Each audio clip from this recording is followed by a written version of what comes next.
presentarles a dos hermanos que nos visitan. Uno de ellos viene de la iglesia en Maryland, Washington, D.C. Él es Steve Fuller, está aquí con nosotros, es soltero. Entonces, hasta por semana y media aquí en Medellín. Entonces, bienvenido a tu iglesia, mi hermano. Aquí. Amén, gracias. Y también nos visita una hermana de la ciudad de Bogotá, Magali Mayor, está por aquí. Ella nos visita en la ciudad de Bogotá. Está con nosotros, bienvenida aquí a tu iglesia. Bueno. Y está Estelita. ¿Dónde está? Pero es que no avisa. Doña Estela, bienvenida, también está aquí Estelita, la mamá de Willy. Bienvenida, qué especial. Bueno, recuerden hoy que después del servicio, los hermanos que servimos en el servicio, vamos a tener una reunión con Julián ahí en la terraza. Entonces, una vez termine el servicio, nos dirigimos allí. Bueno, quiero hablar el día de hoy, hice un paréntesis en Marcos por 2 semanas, Lucas, perdón, por 2 semanas, y porque evidentemente estamos tomando no un nuevo rumbo, pero sí haciendo énfasis en el rumbo que nosotros tenemos como iglesia. Y hoy quiero hablar de algo muy importante en Efesios, y tiene que ver con la conducta de la iglesia. Ahora, no es... El título sonaría un poco extraño, pero no lo es. Porque la conducta de la iglesia tiene que ver no necesariamente con lo que hacemos únicamente, sino con lo que somos. Entonces tenemos que recordar aquí, como lo he mencionado en otras ocasiones, que la iglesia no tiene que ver con una organización o con un tipo de estructura o con una denominación. La iglesia esencialmente es el cuerpo de Cristo. La iglesia es una familia.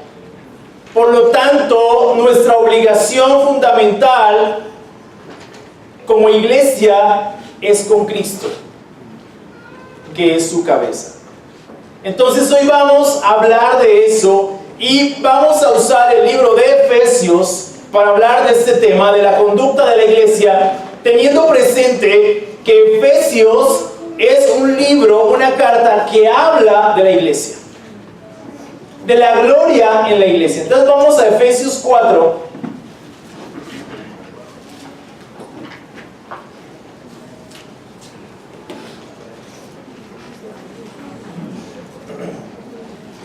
Vamos a leer del versículo 1 al versículo 16.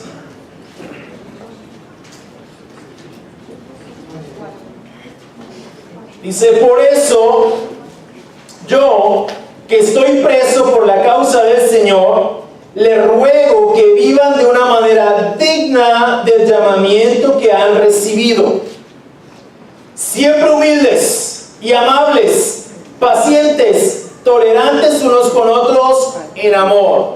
Versículo 3. Esfuércense por mantener la unidad del Espíritu mediante el vínculo de la paz.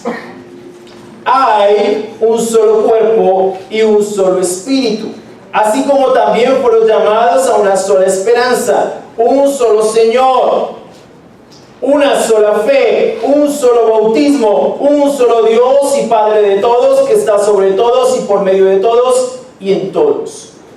Pero a cada uno de nosotros se nos ha dado gracia en la medida en que Cristo ha repartido los dones. Por eso dice: cuando ascendió a lo alto, se llevó consigo a los cautivos y dio dones a los hombres. ¿Qué quiere decir eso? Que ascendió, sino que también descendió a las partes más bajas, o sea, la tierra. El que descendió es el mismo que ascendió por encima de todos los cielos para llenarlo todo.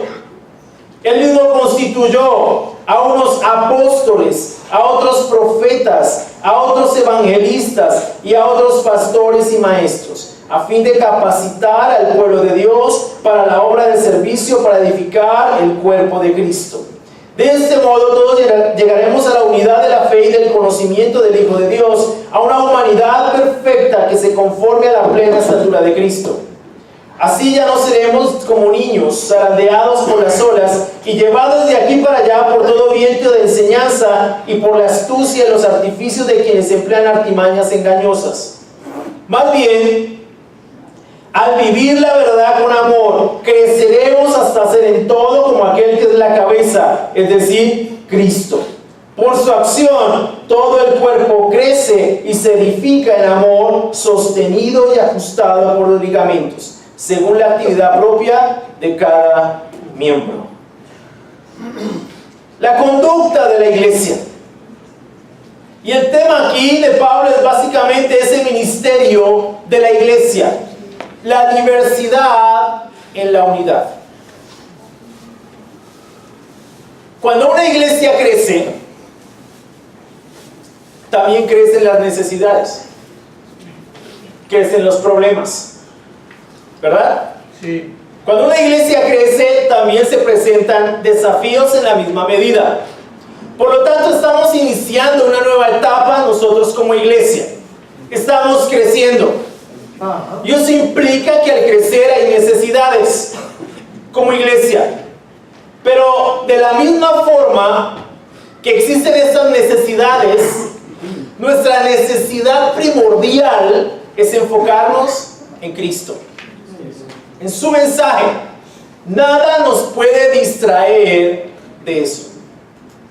Uno de los grandes problemas que yo encuentro al día de hoy con la iglesia, en términos generales, es que se han enfocado más en cómo organizar la iglesia, en cómo hacer que la iglesia luzca mejor, en lugar de enfocarse en el mensaje. Y cuando yo leo las cartas en el Nuevo Testamento, me doy cuenta que cuando ocurrieron problemas en las iglesias, porque todas las cartas fueron escritas por causa de algún tipo de problema que sucedió en la iglesia, yo veo que inmediatamente cada apóstol, cada escritor bíblico enfoca a la iglesia en una sola cosa: Cristo, el mensaje. No vemos en las escrituras organizaciones sofisticadas para la iglesia. Vemos un mensaje: Cristo y ese crucificado. Cristo como cabeza de la iglesia y la iglesia como su cuerpo.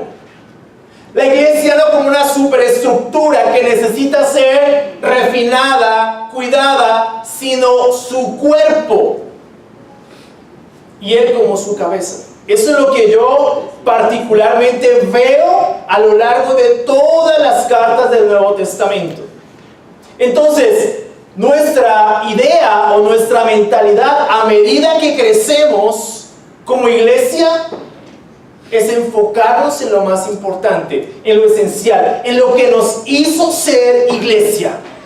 Y no hablo de forma institucional. Cuando hablo de la iglesia, hablo del cuerpo de Cristo. ¿Qué es lo que nos hizo ser iglesia? El mensaje. El mensaje del Evangelio, no otra cosa. Por lo tanto, nuestra mente tiene que estar completamente enfocada en esa esencia. Cristo y su mensaje. Cristo y su palabra. Cristo y sus enseñanzas. Esa tiene que ser nuestra mentalidad. Ahora no simplemente para conocer esas escrituras o para conocer esas enseñanzas, sino para vivirlas en nuestra propia vida. Amén. Porque la iglesia no es solamente aquí. La iglesia no solamente es cuando está reunida. La iglesia somos cada uno de nosotros en el lugar donde nos encontremos. Así es. Por lo tanto, el mensaje tiene que ser extendido a cada lugar donde nosotros nos encontremos. Nuestro enfoque este año es anunciar las obras maravillosas de Dios, que esencialmente tienen que ver con la Gran Comisión. Y como hablaba la semana pasada, el Nuevo Testamento está impregnado de la Gran Comisión. Por lo tanto, como iglesia, tenemos que tener siempre presente el hecho de que somos discípulos para hacer más discípulos, porque esa es la misión de la iglesia. Amén. No es otra la misión. Hoy, desafortunadamente, para muchos sectores del cristianismo, la misión se convirtió en otra cosa. La misión se convirtió en tener plata, la misión se convirtió en ser grandes en número, la misión se convirtió en una infinidad de cosas que no es la misión de la iglesia. La misión de la iglesia es ser discípulos y hacer más discípulos. ¿De quién? De Jesús. ¿Mediante qué? El Evangelio. Eso es lo que tenemos que llevar a las personas. Entonces, Pablo aquí en la carta de Efesios enfoca a la iglesia en eso. Lo primero que yo veo del versículo 1 al versículo 6 es que Pablo los llama a que se esfuercen por mantener la unidad. Esfuércense por mantener la unidad.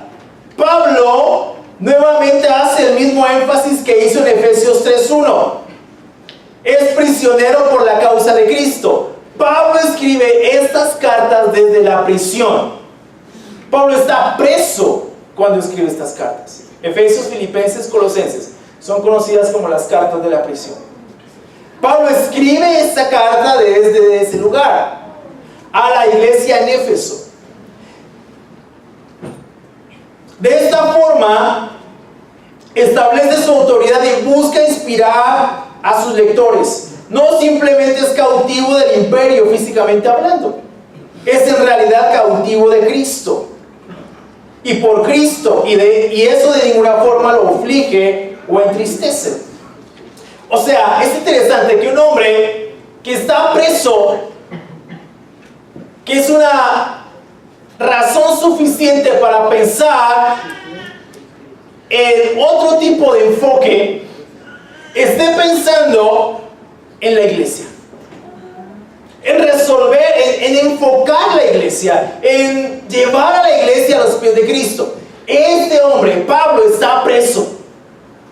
Está pasando un tiempo difícil en la cárcel. Y no es una cárcel tal vez como las de ahora, aunque las de nuestros países son peores que esas. Pero está en unas condiciones bastante difíciles, duras. Tal vez amarrado a un cepo, atado a un cepo en sus pies, es decir, no puede ir hacia ninguna parte, por lo tanto tiene que conservar una sola postura, y eso siempre va a ser muy incómodo, pero está pasando por un sufrimiento bastante fuerte. ¿Y qué hace Pablo? Pablo está enfocando a la iglesia en Cristo. Ese es el mensaje de Pablo.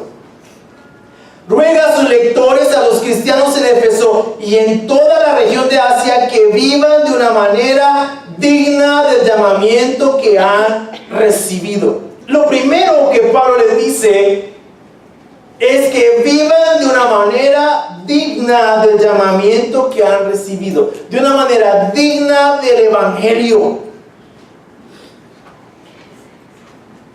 Eso es algo que la iglesia hoy necesita tener presente. Cada uno de nosotros debe ser nuestra forma de pensar en cuanto a nuestra vida. ¿Cuál es la razón por la cual yo estoy en este mundo? Vivir de una manera digna del Evangelio. Esa debe ser mi forma de pensar como cristiano. Vivir de una manera digna del llamado del Evangelio. Vivir para honrar a Cristo. Es lo que Pablo les está diciendo a estos hermanos en Éfeso. Y Pablo está preso y está viviendo de esa manera. La conducta cristiana debe alcanzar la altura de la persona que nos ha amado, escogido, redimido y unido, Dios mismo. Además de esta conducta y el llamamiento a que responde tienen que ver con la iglesia. Los llamados son los miembros de la iglesia, y el que hizo el llamamiento es Cristo y la cabeza de la iglesia. No solo es la conducta del creyente individual y por separado, sino es la conducta de cada creyente como parte integral del cuerpo que ya describió. El andar cristiano en el mundo es el único testimonio que éste puede ver de la iglesia en su medio. La conducta cristiana, por buena o mala que sea, es lo que el mundo ve de la iglesia. Pablo exhorta a los creyentes de Éfeso y de Asia a que su comportamiento cristiano esté a la altura de la vocación cristiana que profesan. Por eso siempre va a ser relevante cuando afirmamos soy cristiano. Eso siempre va a ser relevante, por lo menos para Dios. Aún en medio del contexto en el que nos encontramos, en medio de la crítica, en medio de los malos ejemplos que vemos respecto al cristianismo, todavía nosotros estamos llamados a vivir una vida digna del Evangelio. Sí. Independientemente de las circunstancias que tenemos a nuestro alrededor. Si nos visitas por primera vez, si primera vez tienes contacto con el cristianismo o ya has tenido contacto con el cristianismo y has visto tal malos ejemplos, porque es una de las excusas que hoy encontramos: no, yo no me hago cristiano porque es que los cristianos no viven como Cristo. Eso realmente no interesa, porque si tú sabes que los cristianos no viven como Cristo, entonces deben existir cristianos que sí viven como Cristo. Y si sabes eso, estás en la obligación de vivir de esa manera. Porque sí, hay cristianos que viven como Cristo. Hay cristianos que están viviendo este llamado de una forma digna. Entonces, el hecho de que personas no vivan de esa forma realmente no socava el Evangelio. Tal vez nos cause problemas. Tal vez no permita que realmente la iglesia avance como debería avanzar, pero todavía tenemos una obligación, y que es ¿cuál? Vivir de una manera digna del Evangelio. Todavía tenemos que hacerlo. Todavía es nuestra responsabilidad como cristianos vivir nuestro cristianismo, independientemente de las circunstancias. Todavía estamos llamados a eso, a vivir de manera digna, a ser un ejemplo para este mundo, a ser sal y a ser luz. Todavía tenemos esa responsabilidad. Yo creo que una de las cosas que definitivamente entorpece la evangelización es precisamente eso. Pero ahora, si nosotros lo estamos viendo, tenemos que tomar acción en vivir de una manera digna del Evangelio, de modo que más personas puedan ver la gloria de Cristo en la iglesia. Oye, sí se puede vivir así. Sí se puede. Sí es posible. Sí es posible dejar el pecado a un lado y vivir de una manera diferente. De otro modo nos convertiríamos en religiosos. Y no creo que esa sea la voluntad de Dios. Ahora, ¿cómo hacerlo? El versículo 2 nos da las pautas para vivir de una manera digna de este llamamiento. ¿Qué dice? Siempre humildes y amables. Siempre humildes y amables. Pacientes. Pacientes. Tolerantes unos con otros en amor. ¿De qué habla eso? De relaciones. Y no cualquier tipo de relaciones. Relaciones profundas, relaciones sólidas, siempre humildes y amables entre nosotros, pero también con los de afuera. Sí. Es nuestra responsabilidad.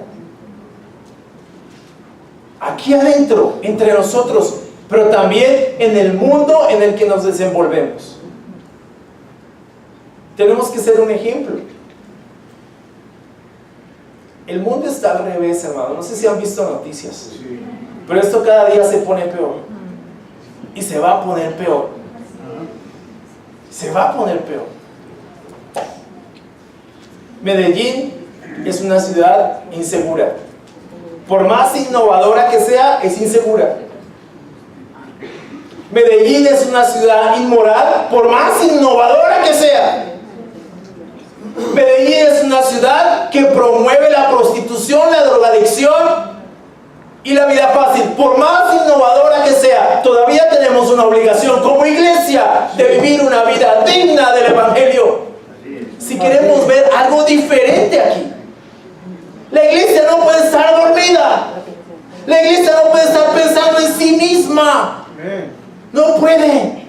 Hay un mundo que se está desmoronando todos los días. Llevamos más de 60 muertos en esta ciudad en un mes y 10 días. Hay algo mal en una ciudad como la nuestra cuando la vida no vale nada. Hay un problema serio, profundamente serio en el interior del ser humano, en esta ciudad, cuando la vida no vale nada. Cuando no somos capaces de respetar al otro. Cuando no somos humildes con el otro. Cuando no somos amables. Cuando no somos pacientes. Cuando no somos tolerantes. Hay un problema bastante serio. Ahora, no solamente Medellín. Yo estoy hablando de las víctimas en Medellín. ¿Qué hay del resto del país? Hombres que asesinan a sus esposas. Madres que asesinan a sus hijos. Hay algo mal en nuestra sociedad. Hay algo mal en nuestra sociedad cuando esta cultura en la que nos encontramos es capaz de estructurar un plan malvado como infectar dulces de niños con LSD para volverlos adictos a las drogas. Hay algo mal adentro, profundamente mal. Es doloroso. Si ustedes tienen hijos, solamente imagínate saber que tu hijo puede estar expuesto a volverse un adicto a las drogas por culpa de otro. Hay algo mal. Hay algo mal en esta sociedad. ¿Sabes qué es lo malo de esta sociedad? Que está lejos de Dios, por religiosa que sea. Por religiosa que sea, por innovadora que sea, por increíble que sea Medellín, hay algo mal en su corazón y está lejos de Dios. Así es. Nosotros como iglesia tenemos una responsabilidad: vivir vidas dignas del Evangelio con el fin de llevar, anunciar las obras maravillosas de Dios para que estas personas encuentren la esperanza. Esa es nuestra responsabilidad. No nos podemos distraer. No es posible hacer eso. Desafortunadamente hoy mucho del cristianismo se trata más de cómo me complacen a mí en la iglesia, en lugar de cómo hago yo para servir aquí. ¿Qué doy de mí? ¿Qué entrego de mí? ¿Cómo sirvo mejor? ¿Cómo llevo el evangelio a otras personas? Esa es nuestra responsabilidad. No podemos pasar derecho frente a los problemas que estamos viendo aquí. Es nuestra ciudad, es el lugar donde vivimos. Es impresionante, pero los muertos aparecen por todas partes. Unos desmembrados. Yo no sé qué mensaje se quiere lanzar con eso, pero la verdad, tienen intimidad a esta ciudad. La tienen intimidad. Hay algo complejo acá. Y la iglesia tiene una responsabilidad.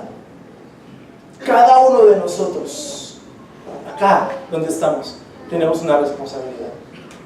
Si tú viniste por primera vez, ya tienes una responsabilidad: responder al evangelio. Ya la tienes. No puedes salir de aquí pensando: ay, tan bonito, chévere, la próxima semana nos vemos. Ya tienes una responsabilidad con esto que escuchaste. Ojalá tomes esa decisión de sentarte a estudiar la Biblia y tomar en serio el cristianismo. Porque de eso se trata la iglesia. Sí. Vivir una vida digna del evangelio es tomar en serio el cristianismo. Así es. Tenemos esa responsabilidad.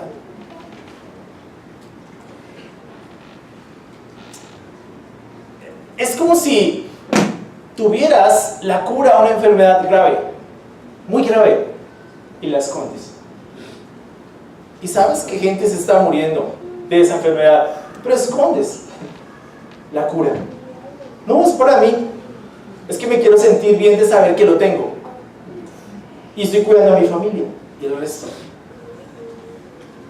¿Qué hacemos con el resto? Que está enfermo.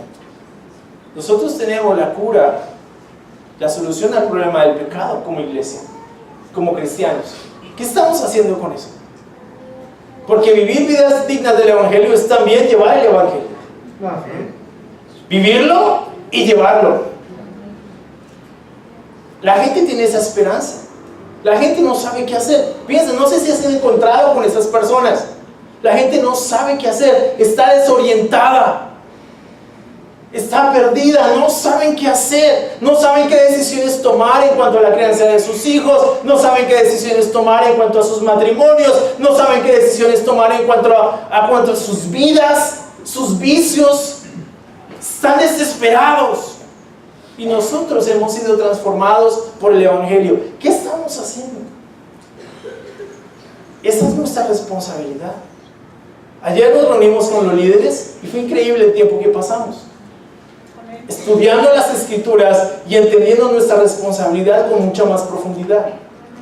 Estamos comprometidos en eso, pero creo que cada uno de nosotros tiene que asumir ese compromiso. No nos podemos descuidar, hermanos. ¿Sabes qué es lo peor que nos puede pasar? Acomodarnos. Pensar que porque crecimos ya la hicimos. La verdad, no hemos hecho mucho, para ser honestos. Nos falta hacer muchísimo más. Hay muchas necesidades afuera. La gente necesita escuchar el Evangelio. No solamente aquí, afuera, de ti. Donde tú estés, necesitas abrir tu Biblia y enseñarle a las personas cuál es la voluntad de Dios. No podemos simplemente reducir nuestro cristianismo a nuestra agenda particular. Tú te hiciste cristiano con un propósito, con una misión. Y hasta cuando no cumplas esa misión no puedes descansar. El descanso lo vamos a tener en la vida eterna. Allá vamos a descansar. Pero por ahora tenemos que trabajar. Y te voy a decir por qué. Porque la maldad no descansa. La maldad no descansa. La maldad nunca duerme. Entonces tenemos una responsabilidad. En el versículo 3 dice: esfuércense por mantener la unidad del Espíritu mediante el vínculo de la paz. Esfuércense. Es una unidad que no logramos nosotros mismos. Es una unidad lograda por Cristo mediante su muerte. Por lo tanto, la responsabilidad de la iglesia, tanto colectiva como individualmente, es hacer esfuerzos espirituales por mantener esa unidad dada por Dios. No se trata de una unidad meramente corporativa o estructural. Es una unidad del corazón. Relaciones sólidas y maduras mantendrán la unidad. ¿Sabes cuál es una de las principales quejas cuando crecemos? ¿Sabes cuál es? Ya no hay el mismo amor que antes. Claro, cuando éramos pequeñitos, pues obviamente. Ya no me puedo ver con todos mis amigos. Ya no hay lo mismo. Ok, vamos a poner las cosas en perspectiva y en orden. La responsabilidad de la unidad en la iglesia es de cada uno de nosotros. Cada uno de nosotros está en la obligación moral, espiritual y bíblica de mantener la unidad. Cada uno. Pablo no le está diciendo esto solamente a los líderes, se lo está diciendo a la iglesia. Esfuércense. Siempre va a ser un esfuerzo, porque la tarea de Satanás es dividir la iglesia. Ajá. Dilo, Rocha. Es dividirla. ¿Cómo? Fácil. Cuando pone problemas entre nosotros y no los podemos resolver. Cuando comenzamos a criticar al hermano. Cuando comenzamos a ver mal al hermano. Cuando nuestras relaciones comienzan a ser superficiales. Cuando en lugar de dar nuestro corazón al otro, nos quejamos del otro. La responsabilidad de la unidad de cada uno de nosotros. Así es. ¿Qué fue lo que dividió la iglesia en el primer siglo? No fue la persecución los mantuvo unidos. ¿Sabes qué dividió la iglesia en el primer siglo? ¿Sabes qué hizo que la iglesia aflojara tanto su compromiso con Cristo? Satanás la volvió cómoda. Ajá. Así es. La hizo desviar de su propósito, de su misión, del mensaje. La volvió una institución cómoda. Y cuando Satanás se metió dentro de la iglesia y volvió cómoda la iglesia, cuando dejó de haber persecución, la iglesia perdió su norte, perdió el rumbo. Dejó de ser la iglesia que tuvo de cabeza el mundo en esos 3 primeros siglos. Interesantemente, dejaron de estar unidos. Comenzaron las jerarquías en la iglesia. Las divisiones fueron más palpables y acabaron con todo lo que conocemos nosotros como la iglesia del Nuevo Testamento. ¿Nos puede pasar de nuevo? Por supuesto. Crecer es un desafío. Pero si vamos a crecer, crezcamos bien. Así es, ¿ya? Sólidamente. Nuestras relaciones siempre van a ser importantes. ¿Por qué? Porque para Dios son importantes. Para la Biblia son importantes. ¿Qué es lo que más problemas trae a la iglesia? Malas relaciones. En cualquier sociedad, las malas relaciones traen problemas. En un matrimonio, ¿qué es lo que más trae problemas? Malas relaciones. Conflictos sin resolver. Problemas de plata. Crítica. Entre la pareja. Eso pasa. Ahora, en la iglesia, igual. ¿Qué es lo que más trae problemas? Malas relaciones. Jesús fue claro con eso. Los apóstoles lo tenían claro. Por eso Pablo le dice: esfuércense por mantener la unidad del Espíritu Santo mediante el vínculo de la paz. ¿Tienes problema con un hermano? Habla con él. No hables de él, habla con él.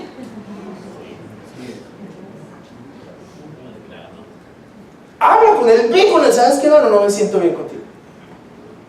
Me pasó esto, me sentí así. Resuélvelo. Pero necesitamos avanzar hacia la madurez. ¿Por qué? Porque eso no es una vida digna del Evangelio. No es una vida digna del Evangelio. Como dice Pablo, hay un solo cuerpo, un solo espíritu, un solo bautismo, una sola iglesia, un solo Señor. Esta es la centralidad de la unidad. Somos uno, a pesar de ser tantos y tan diferentes, pero somos uno. ¿En quién? En Cristo. Lo segundo que hace Pablo es que la iglesia Odisea tiene dones para la unidad y la edificación. En el versículo 7. Pero a cada uno de nosotros se nos ha dado gracia en la medida en que Cristo ha repartido los dones. Por esto dice: cuando ascendió a lo alto, se llevó consigo a los cautivos y dio dones a los hombres.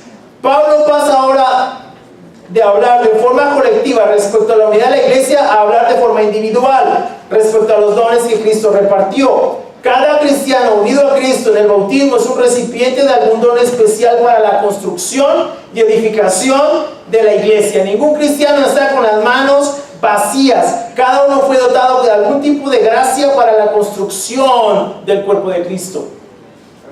Cada uno tiene algo. Un don especial de Dios. ¿Para qué? Para edificar la iglesia. ¿Cuál es nuestra responsabilidad? Poner esos dones al servicio de la iglesia, sean los que sean que tengamos. ¿Cómo descubrimos esos dones? Sirviendo. No hay otra forma. Tienes que ponerte a servir. Voy a servir con los niños. Voy a servir con la Santa Cena. Voy a servir animando a los hermanos. ¿Sabes? Los hermanos necesitan ánimo. Muchos llegan de semanas duras, difíciles, y necesitan de alguien que los abrace, que les muestre las escrituras, que los anime, que les dé valor. Mira, tienes que seguir adelante, firme. La vida es dura. Y necesitamos personas que nos ayuden a estar más enfocados en Jesús. En el versículo 8, Pablo hace referencia al Salmo 68, 18. Con esta cita presenta a Cristo como el Rey que asciende. Subiendo a lo alto, llevó cautiva la cautividad y dio dones a los hombres. El Salmo 68 presenta a Dios como un rey que ha sido victorioso en la conquista de su enemigo y que regresa a su reino llevando a los cautivos y tomando el botín de guerra o el tributo de los súbditos. En cambio, Cristo ascendió llevando consigo un gran séquito de almas cautivas de su gracia que había libertado del cautiverio y del pecado. En vez de tomar tributo, repartió dones a los hombres. Dones. La iglesia está equipada con esos dones y necesitamos esos dones en funcionamiento. ¿Para qué? Para vivir una vida digna del Evangelio, porque esa debe ser la conducta de la iglesia. Pablo habla en los versículos 9 y 10 de la humillación y exaltación de Cristo, de su encarnación, muerte y resurrección. Al hacer esto, Cristo equipó a su iglesia con los dones que ella necesitaba para cumplir la tarea que se le había dejado. ¿Cuál? Ir y hacer discípulos. Esa tarea. Con el equipamiento de la iglesia, Cristo asumió de nuevo su lugar debido en los cielos. Ahora la iglesia, así equipada y auxiliada por el Espíritu Santo, puede cumplir su misión y servirlo hasta que Él venga otra vez. ¿Dónde vemos eso funcionando en la práctica? En el libro de los Hechos. ¿Qué hizo que el mundo comenzara a ser evangelizado en esta primera generación? ¿Sabes qué lo hizo? Una persecución. Cuando Esteban es asesinado, los apóstoles se quedan en Jerusalén y los discípulos salen a todas partes. ¿Y qué hicieron? Predicar el evangelio. Era claro para ellos. Muchas de estas iglesias no las empezaron apóstoles, las empezaron discípulos que predicaron el evangelio. Por donde iba, dice Hechos, predicaba del evangelio. Era claro para ellos la misión que tenían. ¿Cuál es nuestra misión como iglesia? Predicar el evangelio, hacer discípulos de Jesús de todas las naciones. Esa es nuestra misión. Cristo también da a algunos miembros unos dones de liderazgo específicos con el fin de que estos capaciten a la iglesia para la obra del servicio. A unos nombró como apóstoles, a otros como profetas, a otros evangelistas y a otros pastores y maestros. Ya no hay apóstoles ni profetas, pero hay evangelistas, pastores y maestros. Evangelistas que predican la profecía de Dios. Pastores o ancianos que cuidan de la congregación y maestros que instruyen la iglesia. De eso tenemos en la iglesia. Aquí los hay sentados, solamente que tal vez no se han dado cuenta que tienen esos dones, y es importante que comiencen a ponerlos en práctica en la comunidad. ¿Para qué? Para vivir una vida digna del evangelio, para llevar el mensaje del evangelio a todas partes de nuestro país y del mundo. La palabra capacitar significa hacer apto o perfeccionar. O sea, ¿cuál es nuestra labor como evangelistas, pastores y maestros? Perfeccionar el cuerpo de Cristo. Berkeley dice que viene de un verbo que tiene dos usos en los documentos del tiempo de Pablo. En primer lugar, se usa con relación a un procedimiento quirúrgico para tener un miembro del cuerpo que ha sido fracturado. También se usa en el área política para señalar un acuerdo entre diferentes facciones del gobierno para asegurar su buena marcha. En el Nuevo Testamento se refiere al hecho de remendar las redes y una amonestación para corregir a algún miembro que haya cometido un error que afecta a la armonía. En el versículo 12 se trata de la tarea de hacer que los miembros que habían salido de una vida equivocada sean acondicionados y equipados adecuadamente para servir al Señor. Ese es nuestro trabajo. Los hermanos que tenemos esos dones de liderazgo, tenemos la responsabilidad de capacitar, perfeccionar a la iglesia para que cumpla con su tarea. Dice, de este modo todos llegaremos a la unidad de la fe y del conocimiento del Hijo de Dios, a una humanidad perfecta que se conforme a la plena estatura de Cristo. Esa es nuestra responsabilidad. Llevar a la iglesia a eso, a crecer, a ser en todo como aquel que es la cabeza, es decir, Cristo, a conformar a la iglesia en el conocimiento del Hijo de Dios, a una humanidad perfecta que se conforme a la plena estatura de Cristo. Esa es nuestra labor. Eso es lo que tenemos que hacer como líderes o como servidores. Ayer cambiamos la palabra mejor a servidores. Siervos, esclavos, esos somos. Pero esa es nuestra responsabilidad. Y la meta, obviamente, de todo esto es llegar a la unidad de la fe. La unidad de la fe, el conocimiento del Hijo de Dios, Cristo, una humanidad perfecta que se conforme a la plena estatura de Cristo. ¿Eso qué es? Madurez. La iglesia tiene que estar enfocada en eso.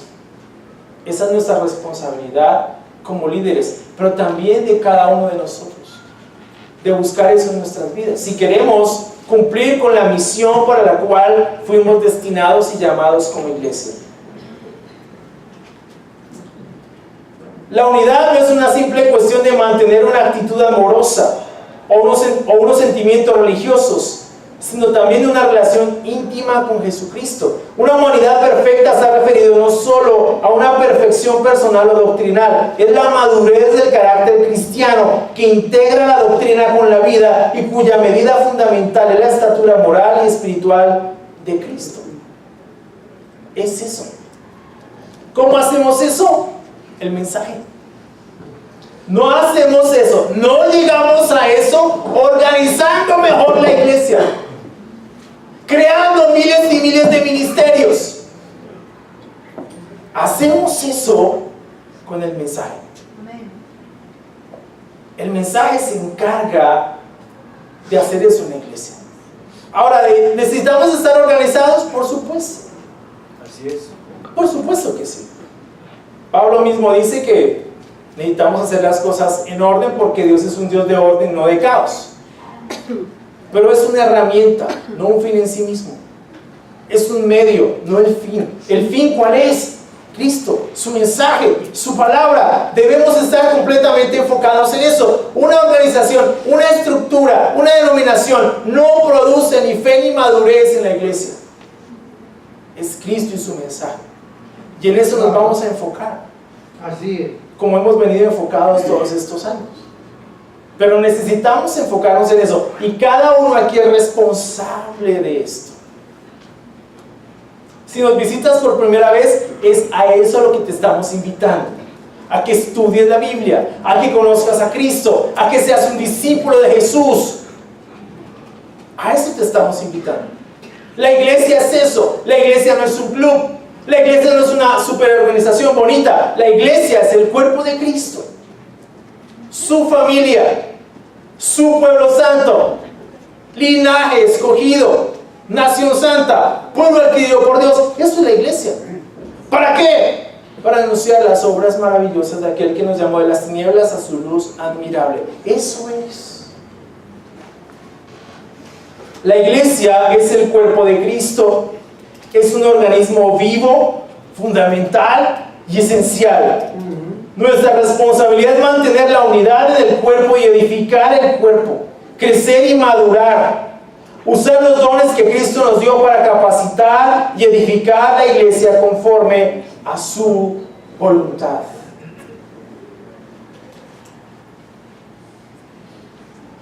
¿Cuál es nuestro llamado como iglesia? ¿En qué debemos pensar? En que estamos llamados a vivir vidas dignas del Evangelio. Esa tiene que ser nuestra mentalidad. Quería tomar este tiempo para hablar de esto, porque es importante que cada uno aquí nos concienticemos de la necesidad de vivir este tipo de vida como cristianos. La iglesia nos concierne a todos. no solamente de liderazgo. Miren, hermanos, los líderes aman la iglesia, la amamos. Era impresionante ver a estos hermanos ayer, su preocupación, su amor por la iglesia, su amor por cada uno. Pero cada uno de nosotros necesita amar la iglesia intensamente. Tenemos una comunidad hermosa. Yo me siento orgulloso de la iglesia. Pero necesitamos luchar por mantener eso que Dios ha hecho. No dañarlo. Seguir manteniendo lo que Dios ha hecho, desarrollando, progresando en la fe, como dice la palabra de Dios, y haciendo la voluntad de Dios en la iglesia.